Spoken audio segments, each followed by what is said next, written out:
Video બનાવવામાં કોઈ નહોતા અને હવે સીતાબેન આવી ગયા છે તો આપણે હવે વિડીયોમાં આજથી શરૂ થઈ જઈશું. હેપી ધનતેરસ. તો હેપી ધનતેરસ. તો આજે છે આપણે ધનતેરસ. તો આપણે તો જો ભણવા વહી ગઈ હતી એટલે મારા વગર તો યુટ્યુબમાં કે ફેસબુકમાં વિડીયો નહીં આવતો હોય. તો આજે હું આવી ગઈ છું અને રોજથી હવે તમને મારા વિડીયો જોવા મળશે. તો આપ સૌને બધાને હેપી ધનતેરસ. અને આજ છે ધનતેરસ એટલે બધા એમ કહેવાય કે નાહી ધોઈ અને મસ્ત તૈયાર થઈ ગયા છે. તો આજે આપણે એમ કહેવાય કે લક્ષ્મી માતાની પૂજા કરવાની છે. તો આપણે બધી તૈયારી થઈ ગઈ છે. તો હાલો હવે આપણે જઈએ લક્ષ્મી માતાની તૈયારી કરવા, તેની પૂજા કરવાની છે. તો હાલો આપણે જઈએ માતાની પૂજા કરવા. આપણું બધું ફેમિલી બેસી ગયું છે. તમને થોડુંક અંધારું લાગતું હશે પણ લાઈટ વહી ગઈ છે એટલે અંધારું લાગશે. તો આપણે લક્ષ્મી માતાને પૂજા કરવા આવી ગયા છે. તો પહેલા આપણે લક્ષ્મી માતાને આસન ગ્રહણ કરવા તેને આસન પાથરી દીધું છે. એની માથે ચોખા મૂકવાના છે. તો સૌપ્રથમ આ એક તાંબાની ડીશ છે જે આપણી પાસે એક સિક્કો છે. જે સિક્કાને આપણે લક્ષ્મી માતાનો સિક્કો છે. તો આજ આપણે ધનતેરસ છે તો આપણે જઈની પૂજા કરવી છે. હવે આપણે લક્ષ્મી માતાનું આસન ગ્રહણ કરવી છે. તો સૌપ્રથમ આપણે જે લક્ષ્મી માનો સિક્કો છે તેને આપણે મધથી, દૂધથી અને ગૌખળથી આપણે પહેલાં એને નવરાવશું અને પછી આપણે એની પૂજા કરીશું.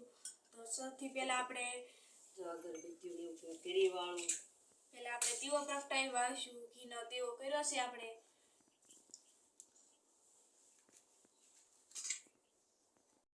લક્ષ્મી માનો સિક્કો છે તો આપણે જોઈએ એમને બધા પાણી નવરાવી સીવી દૂધ તો સૌ પહેલા આપણે એને મધથી નવરાવશું. તો મારા મમ્મી તેને મધ દ્વારા એને નવરાવશે.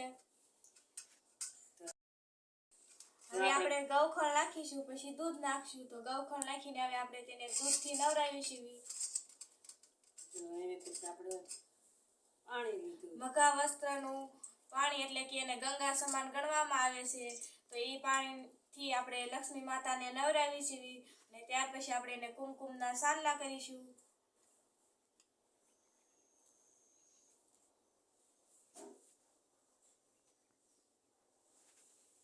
એને કુમકુમના સાનલા કરીને હવે આપણે એને આસનમાં બેહારી દીધા છે. હવે આપણે એની પૂજા કરીશું. તો પૂજા માટે આપણે જઈને દીવો કર્યો છે, અગરબત્તી કરી છે.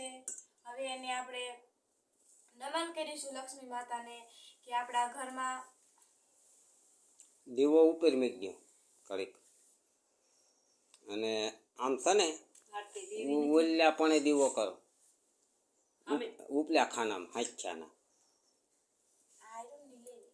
બધે ઓલ્યા. હા રેડી હાલો હજી છે હેઠું લઈ લે બા અને જાઓ. હવે લક્ષ્મી માતાનું આ બધું થઈ ગયું છે અને હવે આપણે છે ને છેલ્લે લક્ષ્મી માતાની પૂજા થઈ ગઈ છે. હવે એક લક્ષ્મી માતાના તમે પણ મિત્રો નમન કરો. આપણે હવે લક્ષ્મી માતાની પૂજા કરી વાળી છે. તો અમે બધા જો આવી રીતે લક્ષ્મી માની પૂજા કરવી છે. તમે કેમ કરો છો? તો અમે તો આવી પૂજા કરવી છે લક્ષ્મી માની. આ છે લક્ષ્મી માતાનો સિક્કો. હવે અમે જો બધા દર્શન કરવી છે તો તમે પણ હવે લક્ષ્મી માતાના દર્શન કરી લો. હવે અમે બધા પણ દર્શન કરી લઈએ. તો હવે આપણે બધા માતાજીને લક્ષ્મી માતાને નમન કરીશું. ભૈયા જય લક્ષ્મી માતા, ભૈયા જય લક્ષ્મી માતા.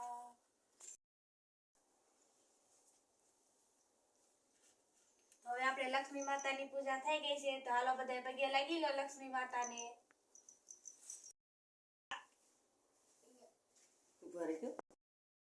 લક્ષ્મી માતાને નમન કરવા. તો પગે લાગી લીધું છે. હાલો કુમકુમનો સાનલો કરતા જાઓ. હેપી ધનતેરસ ઋતિકભાઈને. ત્યાર પછી આપણે આવ્યા છે હિતાક્ષીબેન.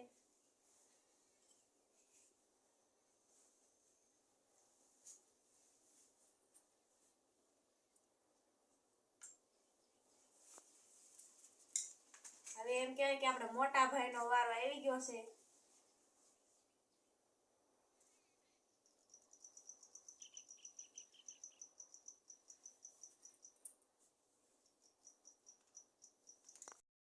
હવે તો આપણે વિડીયો બનાવતો હવે તું આવી વિડીયો બનાવીશું. હા, હવે તો હું આવી ગઈ છું વેકેશન કરવા, એટલે તમને અમારો વિડીયો મળી રહેશે. અત્યાર સુધી તો ભણવા ગઈ હતી, એટલે હવે તમને રોજ અમારો વિડીયો મળી રહેશે. તો વિડીયો જોવાનું ભૂલતા નહીં. તો આજે છે ધનતેરસ. અમે તો આવી રીતે લક્ષ્મી માતાની પૂજા કરીએ છીએ. તમે કઈ રીતે કરો છો તો અમને કોમેન્ટમાં જરૂર બનાવજો. અમે આટલી મહેનતથી અમારો વિડીયો બનાવ્યો છે. તો તમને આ વિડીયો કેવો લાગ્યો? તો સારો લાગ્યો હોય તો લાઈક કરજો. તમારા બીજા મિત્રો સાથે અમારા આ વિડીયોને શેર કરજો અને અમારી ચેનલને સબસ્ક્રાઈબ કરજો. તો હેપી ધનતેરસ બધાને.